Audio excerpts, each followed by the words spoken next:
Finally, tablet Android yang paling powerful dan juga premium untuk tahun 2025 dah sampai dekat Sudofast. Ini dia, Samsung Galaxy Tab S11 Ultra yang terbaru. Dan aku nak share benda yang menarik dan juga kurang dengan tablet terbaru Samsung Malaysia ni. Satu perkara aku notice dengan dia punya visual dekat bahagian kotak luar ni, sekarang ni dia dah tunjuk color black and white macam ni je. Kalau sebelum ni dia tunjuk color sebenar untuk tablet tu kan. Tapi kali ni dia beza sikit. Dan aku fahamkan yang kali ni upgrade paling besar dia adalah dari segi dimension body, lebih ringan dan juga lebih nipis kalau bandingkan dengan Ultra version yang kita kenal sebelum ni. Dan dikatakan ini adalah tablet Samsung yang paling nipis Samsung pernah buat.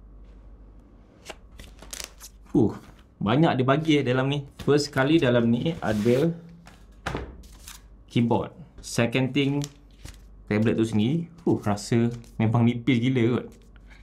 And ada manual books, kabel USB-C to USB-C warna putih macam ni. Dan kabel ni nampak macam agak panjang juga tau. Dan kat sini juga ada S Pen yang baru. Macam korang nampak, design dia dah beza daripada S Pen yang kita kenal sebelum ni dekat tablet Samsung. Bentuk dia sekarang ni dah lebih kepada hexagon. So ada 6 surface flat yang berbeza kat sini. So feels dia memang actual macam kita pegang pensel 2B yang sebenar. Masih kita zaman kecil dulu ataupun budak-budak sekolah sekarang ni lah kan. Memang rupa dia boleh katakan 95% sama macam pensel yang sebenar. Untuk plastik dia paper. Wow, lain macam guys. Korang bayangkan sebuah tablet yang besar macam ni tapi nipis. Korang tengok dia punya kenipisan tu. Aku difahamkan yang Samsung berjaya turunkan kenipisan dia mencecah 5.1mm.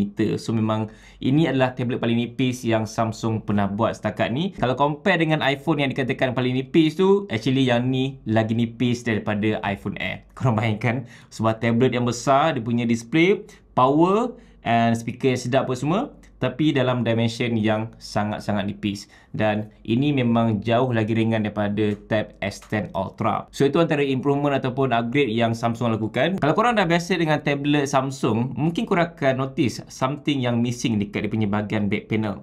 Yes, dia tak ada dah tempat untuk kita nak letak S Pen. So biasanya Samsung dia akan letak macam ada satu cat yang digariskan macam ni khas untuk kita letak S Pen. But this one memang dah tak ada. Diorang minimizekan lagi dia punya looks dan kali ni bagi aku nampak lebih clean, lebih minimalis dan juga nampak lebih mahal dekat mata aku sendiri. And satu lagi aku notice kalau nak bandingkan antara S10 Ultra dan juga S11 Ultra terbaru ni adalah dia punya bonggol kamera. So kali ni dia punya lens bonggol kamera ni besar sikit kalau bandingkan dengan S10 Ultra. So dia ikut macam diorang punya flagship S25 series lah. Kalau tengok dekat bahagian kanan ni masih kekalkan dengan ada SIM slot. Lepas tu ada volume rocker dengan power button kat sini. And then dekat bahagian kiri ni pula, ini adalah dock untuk kita nak masukkan keyboard nanti. Dan aku difahamkan yang tablet ni menggunakan quad speaker. So dia ada 2 speaker atas dan juga 2 speaker bawah. Korang notice tak ada something yang different dengan dia punya display baru dekat S11 Ultra ni? First thing first adalah notch. So notch kali ni lebih kecil. So dia dah macam bentuk V-shape ataupun rounded kat sini. Bukan lagi yang jenis macam melintang, melebar tu. So dia dah kecilkan notch. So nampak macam pelik sikit lah actually kalau bandingkan dengan S10 Ultra.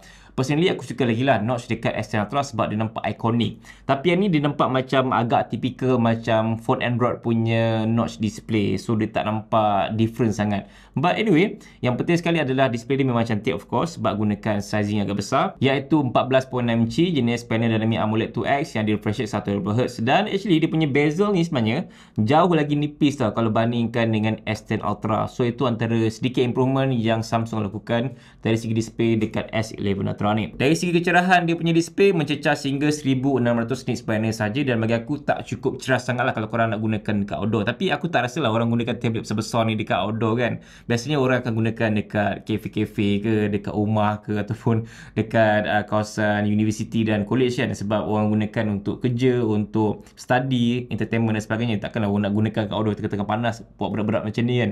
Sebab orang takkan gunakan tablet ni untuk ambil gambar ataupun video tau. Biasanya diorang akan buat benda yang lebih dari itu. So that's why dari segi setup kamera pun basic je. Dia tak macam advanced flagship level punya kamera. Dia lebih kepada macam biasa-biasa asal ada lah. Ada 30 megapixel kamera utama dan juga 8 megapixel ultra wide dengan selfie kamera 12 megapixel. So basically kali ni dah gunakan single selfie kamera, bukannya dual selfie kamera macam sebelum ni. And then dari segi dia punya protection, memang tablet ni dia ada IP68 rating juga. Dari segi pilihan warna, aku difahamkan ada dua jenis color korang boleh pilih, sama ada warna silver macam ni ataupun satu lagi warna grey yang lebih dark sikit color dia. So simple je color dia. Next, untuk performance, tablet ni dia gunakan chip yang agak powerful juga daripada MediaTek, iaitu Dimensity 9400 Plus. So yang ni chip barulah tahun ni punya chip, bukannya last year. So kalau last year 9400 saja, this year 1400 Plus, dan ada yang paling latest sekali 1500 yang tu soon akan launch. But bagi aku dari segi pengalaman untuk chip 1400 Plus yang aku dah pernah gunakan pada phone lain, memang proven dia punya flagship level dan juga dia punya smoothness, optimization apa semua. Ini kali lagi untuk sebuah tablet yang besar macam ni, so aku tak boleh nak bagi pendapat lagi tentang performance dia okey ke, ada lagi ke apa, sebab aku baru unboxing dan juga first impression saja.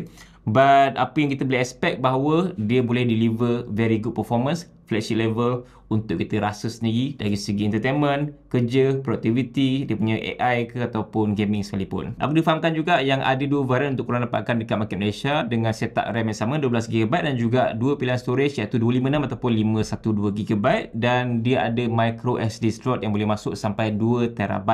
So walaupun korang beli yang lower varian, korang just boleh tambah je micro SD untuk tambah lagi, misalnya korang nak simpan gambar, video dan sebagainya. And by the way, tablet ni digunakan latest connectivity Wi-Fi 7. So kalau korang guna modem Wi-Fi 7, korang boleh expect lah korang akan dapat connectivity internet yang laju untuk korang connect dengan Wi-Fi pada tablet ni. Another positive upgrade yang Samsung buat dengan S11 Ultra, walaupun orang dah nipiskan, dah ringankan lagi tapi dengan size yang sama, but dia punya battery capacity makin besar. Aku difahamkan yang Samsung ada upgrade dalam 400 mAh. So kalau compare sebelum ni 11,200 mAh, but this one 9,600 mAh battery capacity, so much bigger, dan semestinya akan memberikan ketahanan bateri yang lebih bagus. Cumanya fast charging masih sama dengan 45W, so tak ada perubahan kat situ.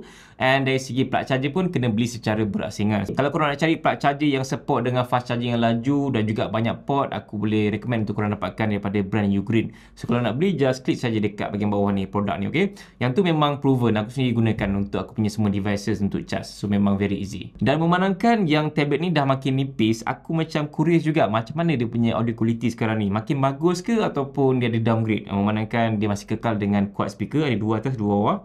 Aku nak bagi korang dengar dan juga aku nak experience sendiri macam mana audio daripada speaker dekat Tab S11 Ultra ni. Bayangkan for the price untuk smartphone yang macam single tu RM2,000. Ini paling maksimum sekali ya. Single speaker saja. Boleh buat banyak benda tapi dalam form factor yang sangat-sangat ringan dan nipis. The only pro experience yang aku rasa pada iPhone Air ni hanyalah pada display dia saja. Paling lowest lah untuk dia punya battery life kalau compare to iPhone 17.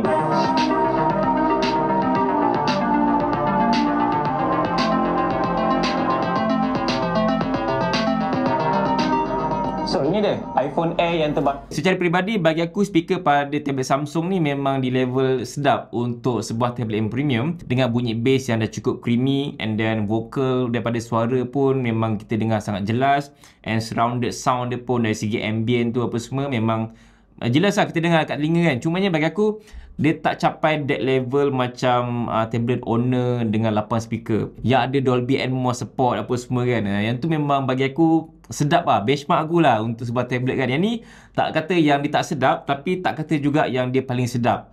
Dia di level yang okay, sedap didengar and enjoyable untuk korang nak gunakan sebagai entertainment. Di level yang itu. Next, aku nak cuba pula segala aksesori yang Samsung bagi sekali dalam packaging dia tadi. So ada dua.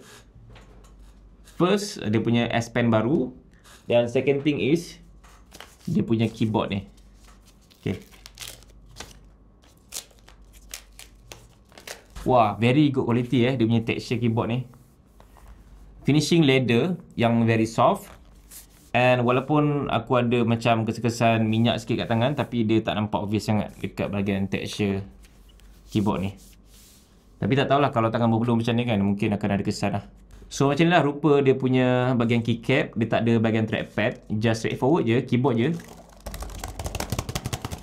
Keycap dia bagi aku lebih kepada soft. Dia tak keras sangat and tak ada bunyi mechanical sangat. contoh. Okay, rapat ke ni? Rapat ke tablet? Okay, macam tu. Tak masuk dia tu. Tak masuk ya? Aku agak confused sikit sebab Matic dia macam beza sikit daripada S10 Ultra kan. Korang rasa tak dekat dia punya bahagian lock screen tu ada apa? Ni semua widgets. Nice lah widgets dia. Agak familiar lah dia punya rupa widgets tu kan. So macam ni lah rupa dia bila aku dah attach dengan dia punya S Pen baru dan juga keyboard ni. Okay, boleh adjust tak dia punya bahagian belakang ni? Ke memang fix macam ni je? Rasa macam fix je. Tak boleh adjust dah. Yup, tak boleh adjust.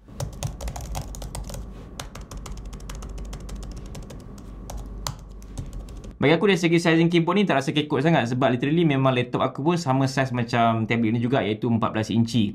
That's why dia punya position keyboard apa semua aku sangat familiar. Cumanya aku rasa macam tiba-tiba kosong dekat bahagian aku punya ni, ibu jari ni. Sebab biasanya kat sini aku akan gunakan trackpad tau. So kat sini aku boleh restkan aku punya ibu jari dan aku boleh type lah.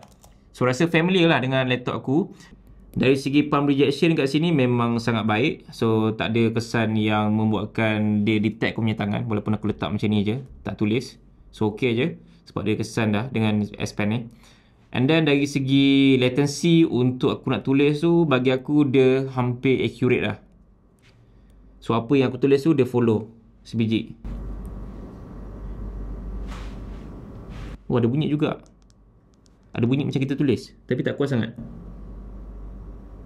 Rasanya kebanyakan tablet sekarang ni memang di level di mana dari segi latency tu dah makin kurang untuk kita nak menulis. Palm rejection pun dah makin bagus apa semua kan.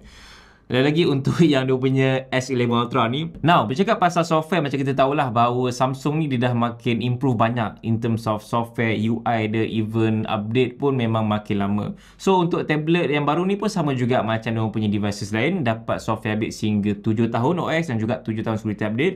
Dan dari segi UI pun dia gunakan One UI 8 berdasarkan Android 16. Memang by default korang dapat terus latest Android 16 bukannya Android 15. Seperti kita semua tahu bahawa Samsung ni memang cukup popular dengan dia punya features AI. That's why memang tablet ni juga memang dah lengkap dengan Galaxy AI yang berlambak lah untuk korang nak explore apa semua.